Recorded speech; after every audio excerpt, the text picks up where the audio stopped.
Gaya nga ng sinabi ko sa simula, sa ikalawang linggo ng paghahanda natin sa Christmas o sa Pasko, tayo ay inaanyayahan magnilay tungkol kay Juan Bautista.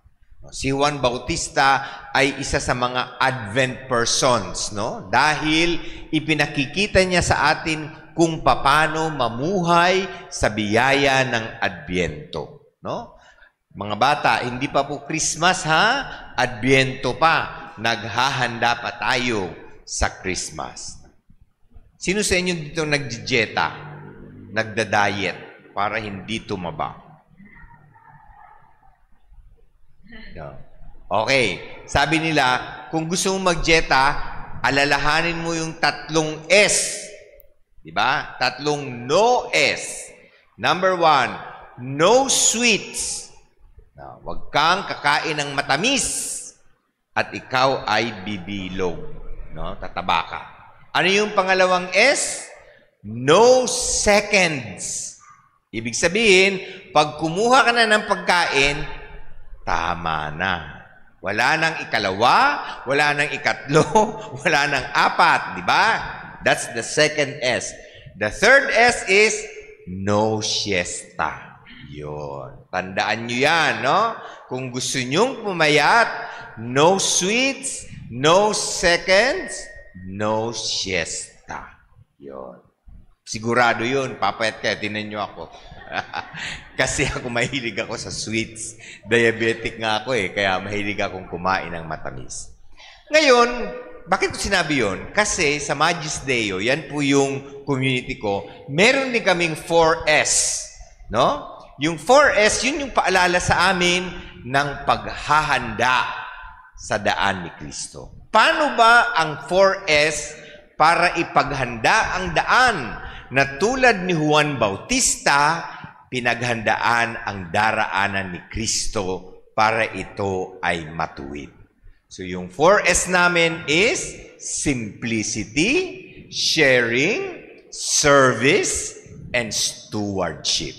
Okay, ano bang ibig sabihin nun? Isa-isa. Simplicity, no? Sabi ng Magis Deo, ang ibig sabihin ng Magis Deo, more for God. Ang unang S ay simpleng pamumuhay, no? Paano bang ibig sabihin ng simpleng pamumuhay? Minsan makakita ka ng tao, di ba, may jaundice na sa dami ng mga alahas, ng mga gold sa katawan, no? Tawag natin dyan, jaundice, di ba? Nag-yellow ka na, yellow na ang kulay mo sa dami ng alahas. Hindi simple yun, no? Kundi simpleng pamumuhay, no? Tanungin natin yung sarili natin, sa paghahanda natin sa daan para kay Kristo, simple ba ang ating pamumuhay? Palagi kong sinasabi na hindi natin kailangang mamuhay sa pagdarahop, no? Yung talagang hirap na hirap tayo. Hindi. Hindi po yun ang ibig sabihin. Sa English, tinatawag natin poverty, not destitution. Diba? Anong ibig sabihin nun? Ang simpleng buhay, kung may kailangan ka, you can provide it to yourself. Pero hindi magarbo. Yun. Kayong mga bata, pwede rin simple ang buhay. Hindi nyo kailangan ng iPhone 15. No? Yun. Hindi natin kailangan yun. Minsan nga, nagpapasalamat tayo, hindi natin dala yung telepono natin at walang istorbo. Yung Oppo, yung iPhone 15, okay? Pare-pareho lang yan. Di ba? Pare-pareho lang yan telepono. No? Hindi ka sikat. No? Pag iPhone 15 ang telepono mo. Bagkus, tinatawag tayong mamuhay ng simple. Okay? So yun ang paghahanda sa daraanan ni Jesus. Kapag simple ang pamumuhay natin, wala tayong masyadong wants. Ang ating binibigay sa ating sarili ay needs. Diba? Yung pangangailangan, yun ang ibigay, hindi yung kung ano ang gusto natin na sobra-sobra. So that's the number 1S, simplicity. Pangalawa, service. Yun. Tayong mga Kristiyano ay nilalang ng Diyos para maglingkod sa bawat isa. O kayo mga bata, naglilingkod ba kayo? Di ba? Pag sinabi sa inyong, hugasan mo nga yung pinggan, anong sagot nyo? Ba't ako? Yan. Di ba? Reklamo ka agad. Ba't ako? No? Pag tayo ay inutusan, that is our opportunity to serve. Yun yung pagkakataon natin. Sa mga simpleng bagay, pwede tayo maglingkod. Halimbawa, nakakita kayo ng matanda, tumatawid sa daan, di ba? Si Lola, o ugod-ugod na. O, ialay mo yung kamay mo para may hawakan si Lola. Sasabayan mo siya, itatawid mo siya sa daan. That is an excellent, simple act of service. Amen?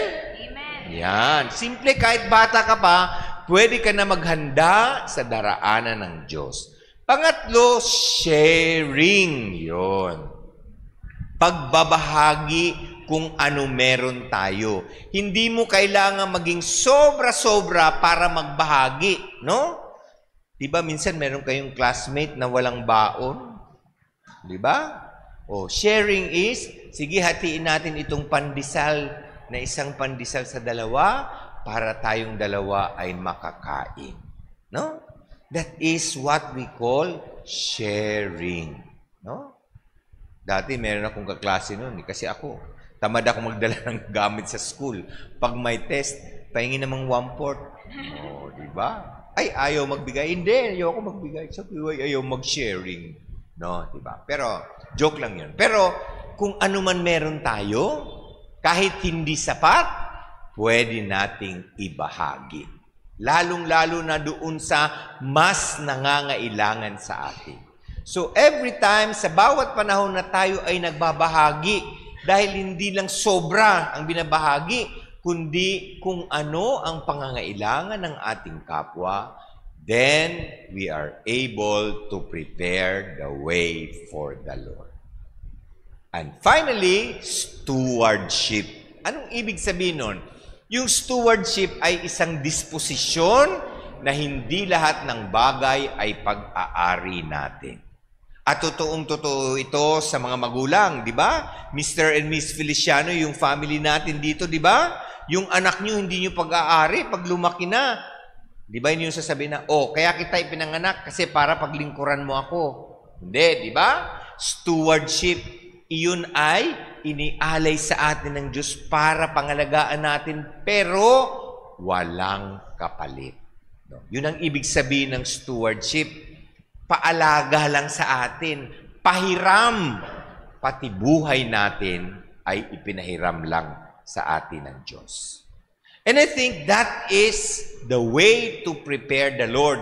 Sa bawat panahon na ginagawa natin yun, nagkakaroon ng landas na daraanan ang ating Panginoon. Kaya ba, di ba, pag tayo ay nagsishare, tayo ay simpleng buhay, tayo ay naglilingkod through sharing, and our disposition is stewardship, no? Kaya wala tayong attachment. Di ba masarap ang pakiramdam? Kasi dumarating si Kristo. Ang bawat buhay natin, hindi lamang before Christmas, is always Advent, no? Palaging Adbyento. Tayo ay palaging naghihintay at nasa atin ang paraan upang dumating si Jesus sa pamamagitan ng simpleng buhay, paglilingkod, stewardship, and service. Sharing. So, 4S, simplicity, sharing, service, and stewardship. That is the way to prepare the Lord. Kaya pumayat man kayo sa 3S o hindi, dadating si Jesus kapag meron kayong 4S. Sa ngalan ng Ama, ng Anak, at ng Espiritu Santo. Amen. Magsita